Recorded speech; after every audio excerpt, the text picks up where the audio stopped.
Sarah Ferguson has just shattered the royal family's carefully built wall of silence in a revelation that's sending shockwaves straight through Buckingham Palace. The Duchess of York has come forward with claims of a secret agreement involving Meghan Markle and Prince Andrew, an alleged deal that she says threatens to tear apart what little credibility the monarchy still holds. This bombshell moment will forever mark November 2025 as the month Sarah Ferguson finally broke her silence. For years, the Duchess of York was known as the most unpredictable figure in royal circles.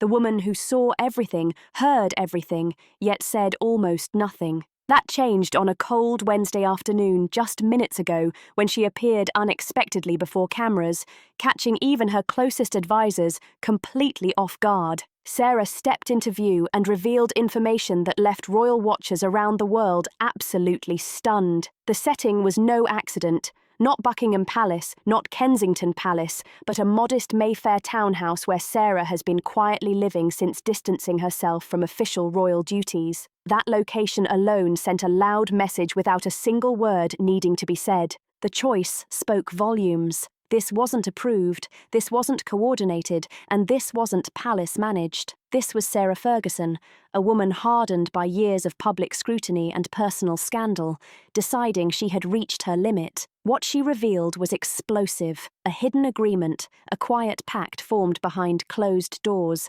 linking two of the most controversial figures in modern royal history, Meghan Markle and Prince Andrew. On the surface, they seem worlds apart. Yet according to Sarah, they've been working together far longer than anyone ever suspected. She claims the agreement took shape after Prince Andrew's disastrous Newsnight interview in November 2019. The interview meant to clear his name over his association with Jeffrey Epstein. Instead, it became a full-blown public relations disaster. Andrew was forced to step back from royal duties, stripped of public trust almost overnight. What the public never knew, and what Sarah claims the palace worked tirelessly to hide, was that Meghan Markle reached out to Andrew in the weeks that followed. Her revelation paints a picture that feels deliberate, calculated, and deeply unsettling. According to the Duchess, Meghan saw opportunity where others saw ruin. She saw a man isolated, desperate, and abandoned by the institution he once represented. More importantly, Sarah claims Meghan saw someone with access, royal secrets, internal knowledge, and a growing resentment toward the palace that had pushed him aside. The agreement, as described, sounded simple on the surface, but carried devastating consequences. Meghan would offer Andrew public sympathy, carefully placed media support, and access to her expanding circle of celebrity allies and media connections. In return, Andrew would provide insights into palace operations, details about internal dynamics, and information that could be leveraged later. Sarah's voice reportedly trembled as she explained how she uncovered signs of this arrangement. She spoke of encrypted messages, overheard phone conversations that didn't quite make sense, and subtle shifts in Andrew's behavior whenever Meghan's name came up. For months, she told herself she was imagining things, but the pattern kept repeating. She said she tried to dismiss her instincts. After all, what possible link could exist between her former husband and the woman who married into the family and then exited so publicly? But eventually, the evidence became impossible to ignore. Sarah described a meeting in early 2020, just weeks before Meghan and Harry announced their decision to step back from royal duties. Andrew, she claims, travelled to Canada under the cover of a private trip. The official explanation was a need to escape the British media circus. The reality, according to Sarah, was a face-to-face meeting with Meghan at a secluded estate on Vancouver Island. What was discussed remains partially unclear, but Andrew's behaviour afterward told its own story. Sarah says the agreement was being locked in. Terms were finalised, intentions clarified, and both sides prepared for what would soon become one of the most turbulent periods in modern royal history. The timing of Sarah's revelation matters. It comes just days after renewed scrutiny of both Andrew and Meghan. Andrew's attempts to rebuild his public image have repeatedly fallen flat. Each move sparks backlash and skepticism. At the same time, Meghan's relationship with the royal family remains fractured, despite ongoing rumours of reconciliation that never fully materialise. Sarah's decision to speak now suggests she believes the public deserves the truth, no matter the consequences. But there's more beneath the surface. Sarah hinted at deeper motives without fully explaining them. She spoke of protecting her daughters, Beatrice and Eugenie, from being pulled into what she called a game that has gone too far. She mentioned threats, though she refused to detail their source or nature, making it clear this decision was anything but impulsive. The palace response came fast and exactly as expected. Within minutes, official sources dismissed Sarah's claims as categorically false, blaming imagination rather than fact. But those who've watched Sarah navigate nearly 4 decades of royal chaos aren't brushing her off so easily. Yes, she's made mistakes and endured public humiliation, but she's also proven resilient, sharp, and, when backed into a corner, unexpectedly honest. To understand how this alleged pact formed, Sarah says we must go back to November 2019. Prince Andrew's Newsnight interview with Emily Maitlis was supposed to be a turning point, but instead, it became a lesson in crisis mismanagement. His lack of visible regret, the Pizza Express alibi, and the claim that he couldn't sweat after the Falklands combined into a media disaster of historic scale. Within days, Andrew was sidelined, sponsors walked away, charities distanced themselves, and he became a royal exile inside his own family. The Queen stood by him as any mother would, but even that couldn't shield him from relentless public backlash. Now place Meghan Markle in that same moment.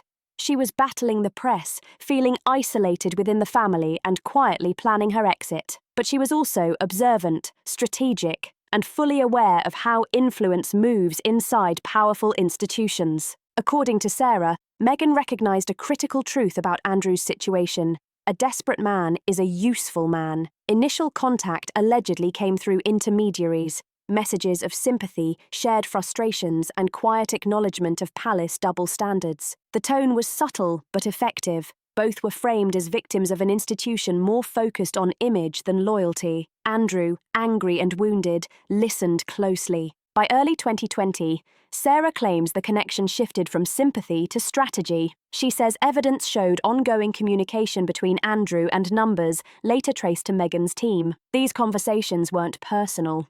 They were tactical. They discussed palace weak points, family tensions, and how to coordinate public messaging for maximum impact with minimal exposure. The Vancouver Island meeting, Sarah says, was the result of months of careful planning, executed with private transport, borrowed properties, and strict discretion. What happened during those hours remains the subject of intense speculation, but Sarah's sources insist several key topics were addressed, and those discussions would shape events that followed in ways the public is only now beginning to understand. First came mutual protection, and this was the backbone of the entire arrangement. Both Andrew and Meghan were under brutal media fire, facing non-stop criticism and public judgment, and both felt betrayed by the very institution they believed they had served. According to Sarah, the agreement included clear understandings about defending one another publicly whenever the moment called for it. This meant coordinated responses, carefully timed leaks to friendly journalists, quiet encouragement of supportive social media narratives, and behind-the-scenes pressure aimed at softening hostile coverage. Nothing loud, nothing obvious, just calculated moves designed to shift perception without leaving fingerprints. Second came information sharing, and this is where things turned especially risky. Andrew carried decades of insider knowledge, how the palace really functioned, where decisions were made, who held influence, and which doors quietly controlled everything behind the scenes. He knew the pressure points, the weaknesses, and the secrets most outsiders never saw. Meghan, on the other hand, brought something Andrew didn't have: real-time insight into the current royal climate and direct access to a global media network. Her reach extended far beyond palace walls, into entertainment circles, digital platforms, and international press that Andrew could no longer influence on his own. The exchange benefited both sides, but it also created a dangerous balance. Each now held information that could damage the other if trust broke down. It wasn't just cooperation, it was leverage, and both of them knew it. Third, and most alarming, was future coordination. According to Sarah, Andrew and Meghan discussed hypothetical scenarios where they might need to act together, possible crises, moments of palace weakness, times when silence could be broken or narratives redirected to maximum effect. These conversations weren't reactionary. They were forward-looking. They weren't responding to events, they were planning for situations that hadn't even happened yet. That, Sarah suggested, is what pushed this arrangement from questionable to outright dangerous. Nothing was ever written down in a formal way. Both were far too careful for that. No contracts, no emails laying it all out. But the understanding existed anyway. Clear, deliberate, and active between two people who felt wronged and believed they were simply evening the score. What they didn't realize was that someone was watching closely. Someone was connecting the dots, noticing the patterns, and quietly taking notes. Someone who would eventually decide that this game had crossed a line. Sarah Ferguson's long silence makes sense when you consider her position. She was still tied to the royal family, still reliant on their goodwill for stability and for her daughter's standing. Speaking out meant risking everything she had left, but staying silent also meant watching Andrew spiral deeper, forming alliances that could only explode later, and watching the institution she once belonged to slowly fracture from the inside. That internal conflict, Sarah suggested, finally hit a breaking point. She hinted that this moment came recently. While she refused to give specifics, she made it clear that the agreement between Andrew and Meghan had evolved into something far more dangerous than originally intended. Plans were being aligned, actions were being synchronized, and silence, she realized, was no longer protecting anyone, especially not her daughters. Sarah said she acted to shield Beatrice and Eugenie from being dragged into what she described as an inevitable blast zone. In her mind, exposing the truth early was safer than letting everything detonate later. Understanding Meghan Markle's motivation requires looking closely at her mindset in late 2019 and early 2020. This was a woman who entered royal life with massive optimism and global support, only to feel increasingly isolated and targeted. The British tabloids turned on her with shocking intensity, and her relationships with senior royals, particularly William and Catherine, had reportedly deteriorated. Even with Harry's support, Meghan felt unprotected by the institution itself. But Meghan has always been strategic. Hollywood demanded it, elite social circles demanded it, and her approach to royal life showed a clear understanding of power, image, and media influence. Reaching out to Andrew wasn't emotional. It was calculated. What Meghan needed most at that moment was leverage. Plans to step back were already in motion, but protection was essential. She needed insight, safeguards, and allies, especially ones who understood the palace from the inside. Andrew, controversial as he was, had exactly what she needed. The brilliance of Meghan's approach, Sarah claims, was subtlety. No threats, no demands, just empathy at a time when Andrew felt abandoned by everyone else. She framed herself as someone who understood scapegoating, humiliation, and institutional betrayal. That shared sense of grievance built trust quickly, but beneath the sympathy was strategy. Every conversation doubled as information gathering. Every supportive word strengthened Andrew's willingness to talk. Meghan understood a basic truth about human nature. People who feel wronged want to be heard, especially by someone who validates them. Sarah claims Meghan's questioning was methodical. She asked about palace protocols, decision chains, which courtiers truly mattered, and who merely held titles. She wanted the blueprint of royal power, and Andrew, angry and isolated, shared more than he ever should have. The information served several purposes. Some of it acted as insurance in case the palace pushed back. Some shaped media strategy. And some, according to Sarah, was deliberately held in reserve. Ammunition for future use if circumstances demanded it. The Vancouver meeting marked a turning point. By early 2020, plans to step back were nearly finalized. Meghan knew the real challenge wouldn't be the announcement.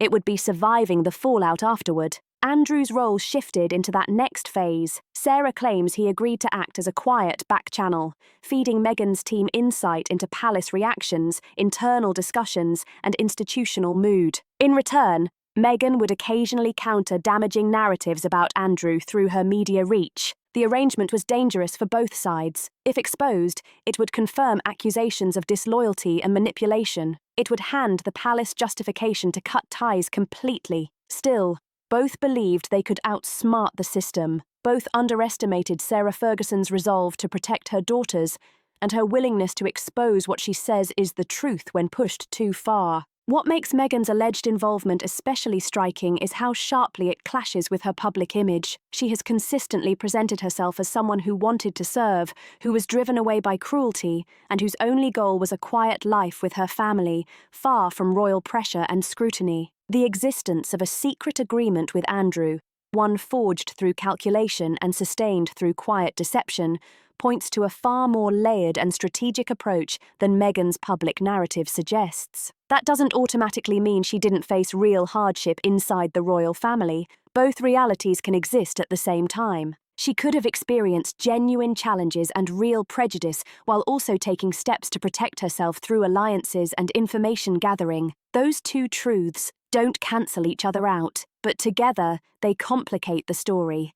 They suggest her exit from royal life wasn't only about peace or privacy, it was also about leverage, influence, and making sure she couldn't be boxed in or controlled by an institution she no longer trusted, navigating a world she had come to see as hostile and untrustworthy. For Buckingham Palace, this is the ultimate nightmare. Sarah Ferguson's revelation isn't just messy. It's a crisis layered with risk, exposure, and long-term damage. This isn't about two controversial figures teaming up. It's about what that alliance means for the monarchy's credibility, security, and future, and the ripple effects that could destabilize centuries of carefully managed royal tradition. Right now, palace officials are reportedly in full damage control mode. Crisis planning is underway at a level that would impress seasoned strategists, but even with all that machinery in motion, this situation may already be beyond their reach and could take weeks or months to fully assess, even as leaks continue to surface and public attention intensifies. The most urgent concern is information security. If Andrew has truly been sharing insider knowledge with Meghan over an extended period, the question becomes unavoidable. What exactly has been compromised? Palace protocols exist for a reason. They protect privacy, preserve stability, and maintain the carefully curated image that keeps the monarchy functioning, ensuring that sensitive matters never slip into public scrutiny without careful management. If sensitive information slipped outside institutional control, the implications are massive. Even after stepping back from public duties, Andrew still attended family gatherings. He still interacted with senior courtiers. He still received briefings related to family matters.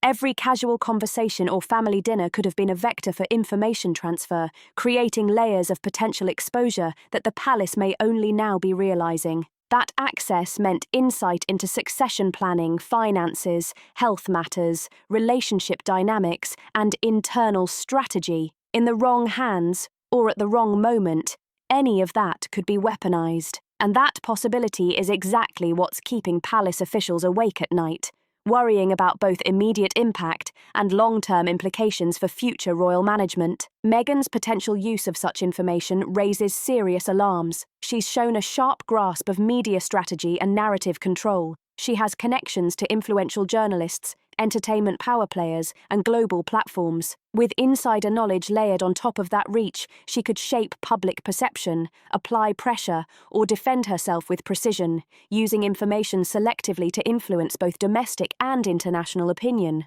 The second concern is precedent, and it's a big one.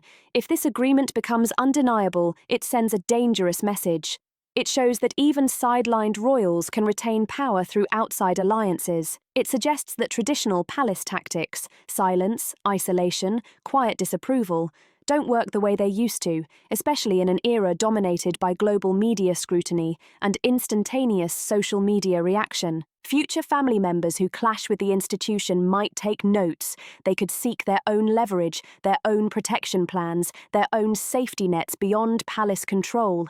That kind of thinking undermines unity, discipline, and centralized messaging. It also introduces a new era of potential negotiation and covert alliances that could be hard for palace officials to anticipate or control in the future. For an institution that survives on public perception, that's not just risky, it's existential. Even a single verified scandal like this could erode trust, embolden detractors, and create a template for other family members to test boundaries in ways that could permanently weaken royal influence globally. The third concern is public trust. Monarchy approval ratings have already been unstable, shaken by scandal, controversy, and shifting social values. News of a secret pact between two of the family's most controversial figures could spark a fresh wave of skepticism and anger, particularly among critics who have long called for transparency and accountability. People will ask hard questions. What else is happening behind closed doors? Who else is cutting deals? Can this institution really be trusted to operate transparently and ethically? Each question adds pressure, increases scrutiny, and forces palace officials to anticipate both media reaction and public sentiment, while simultaneously trying to keep private family matters shielded from exposure. Behind the scenes, response strategies are being refined. Friendly journalists are being briefed. Legal angles are being reviewed. Pressure is being applied to anyone with potential knowledge of the alleged agreement. The mission is clear: contain the fallout before it hardens into accepted truth and prevent additional leaks that could amplify the crisis exponentially. But here's the problem. Sarah Ferguson isn't an easy target. She's survived decades of scandal and public ridicule. She understands media games. She has relationships with journalists who listen to her, and most importantly, she claims to have evidence, encrypted messages, phone records, sources she's cultivated over time. If even part of that can be verified, the palace's denial strategy collapses fast, leaving officials scrambling to maintain control over the narrative as every hour brings new scrutiny and speculation. Then there's the Harry factor. His relationships with his father and brother are already strained. Adding allegations involving his wife and his uncle brings an entirely new level of tension. Did Harry know? Was he involved, or is he learning about this now, like everyone else? His reaction could either mitigate or further escalate the situation depending on his approach to family loyalty versus public truth. Those answers matter. They will shape public reaction and influence how the family responds going forward, and they could redefine the internal dynamics of the monarchy for years to come, setting precedents for how future disputes are managed or mishandled. King Charles faces an impossible balancing act. Andrew is his brother, Harry is his son. The monarchy is his responsibility. He must protect the institution while navigating deeply personal relationships, under non-stop scrutiny, during a reign that's still finding its footing, while knowing that missteps now could ripple across decades of royal precedent. Legal risks also loom large. If Andrew shared confidential information without authorization, did he breach legal agreements? If Meghan used that information to influence coverage or public opinion, could there be legal consequences? Palace lawyers are undoubtedly weighing every angle, knowing that legal action brings its own dangers, public attention, and potential reputational risk for all involved. What makes this situation especially volatile is its unpredictability. Sarah's move came without warning. The full scope of her evidence is unknown. Her willingness to go public suggests she's prepared to follow through no matter the cost, potentially exposing layers of complexity and risk that the palace hadn't even begun to anticipate. And the wild card remains: either Andrew or Meghan could respond publicly at any moment, escalating the situation even further, creating more media frenzy and forcing rapid palace action that could either contain or inflame the scandal. The fallout from Sarah Ferguson's revelation is still unfolding, but the impact is already clear. Social media has erupted with reactions ranging from outrage to disbelief. Commentators are scrambling, newsrooms are investigating, and the story continues to grow, both in the headlines and behind palace walls, shaping what may become one of the most complicated royal controversies in recent memory. Emergency meetings were convened to assess the damage and chart a response. But perhaps the most significant developments are happening away from cameras and microphones. Sources close to both Andrew and Meghan suggest that the alleged agreement is already starting to unravel. The exposure of their secret arrangement has created exactly the kind of pressure and scrutiny that neither party ever wanted or anticipated, sending shockwaves through the inner circles of the monarchy. Trust, always fragile in relationships built on mutual self-interest rather than genuine affection, is rapidly eroding. Andrew's immediate response was telling. Rather than issuing a forceful public denial, he retreated into silence. His lawyers released a carefully worded statement describing Sarah's allegations as misleading and taken out of context, yet they stopped short of outright denial. That subtle wording hints at a recognition that a full denial could be provably false. and that some version of Sarah's story may indeed have truth, even if the details remain debated. Meanwhile, Meghan's team has been far more aggressive in pushing back. Statements have flooded various media channels, labeling Sarah's claims as fantasy, desperate attention-seeking, and completely fabricated. But those familiar with Meghan's communication strategy note something crucial. Her denials target specific characterizations rather than the fundamental existence of contact with Andrew. They deny a secret agreement without fully denying coordination or communication. The careful language on both sides signals awareness that evidence likely exists and could surface at any time. Both parties are leaving themselves wiggle room, framing contact as innocent or misrepresented. But this defensive positioning exposes a vulnerability. If they were fully confident they could disprove Sarah's claims, their denials would be more absolute, less nuanced, and far more emphatic. Sarah herself has remained in the public eye since her initial bombshell revelation, a deliberate move to keep the story alive and maintain pressure on both Andrew and Meghan. She has given controlled follow-up interviews, each one revealing slightly more detail while holding back what she describes as the most damaging evidence for potential future disclosure. This drip-feed tactic keeps media attention high and makes it nearly impossible for the palace to declare the matter settled or move on quietly. The evidence Sarah claims to hold remains the critical unknown. She has referenced encrypted messages, phone records, and witness accounts, but none of this material has been released publicly. This strategic withholding could indicate ongoing negotiations behind the scenes or a carefully staged plan for a larger, more impactful revelation later. Either way, the possibility of documented proof keeps everyone involved tense and on edge. Meanwhile, internal royal dynamics have grown even more strained. Reports suggest King Charles summoned Andrew for a difficult conversation shortly after Sarah's revelation. The discussion, according to sources, was heated and unresolved. Charles demanded clarity, Andrew deflected and minimized. Neither emerged satisfied, and the relationship between the brothers has suffered fresh damage that may take years to heal. Prince Harry's position is particularly complicated. If Meghan indeed entered into an agreement with Andrew without Harry's knowledge, it represents a significant breach of trust within their marriage. If Harry was aware, his credibility and his claims of seeking privacy and distance from royal drama are severely undermined. Either scenario creates personal and public challenges for him and casts a shadow over the narrative of their departure from senior royal life. The impact on Beatrice and Eugenie has been profound. Both young women have worked hard to establish themselves as respected members of the royal family. Despite their father's controversies,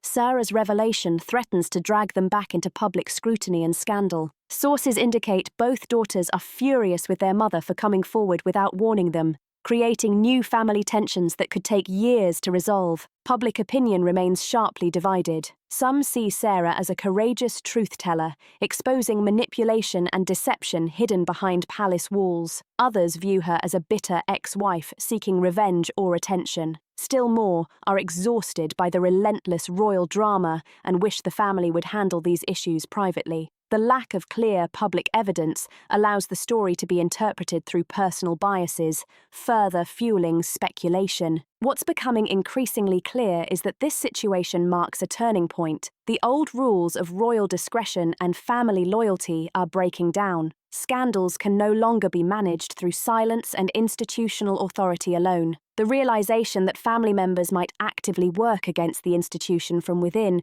has created a climate of suspicion, paranoia, and heightened vulnerability that the monarchy has rarely experienced. The coming weeks promise more revelations as all parties maneuver to shape the narrative to their advantage. Andrew may find limited disclosure preferable to total denial. Meghan may decide acknowledging some contact while minimizing its significance is the safest strategy for damage control, and Sarah may release more of her alleged evidence if she believes her credibility is being successfully challenged. Regardless of how the immediate crisis unfolds, the damage to the royal family's cohesion and credibility is likely to be lasting. The carefully constructed image of unity, stability, and shared purpose that the monarchy depends on has been fractured. The revelation that even disgraced or estranged members could coordinate against institutional interests has injected deep mistrust and paranoia into the family. Sarah Ferguson's explosive revelation has torn open old wounds, exposing fractures that had long been kept quiet.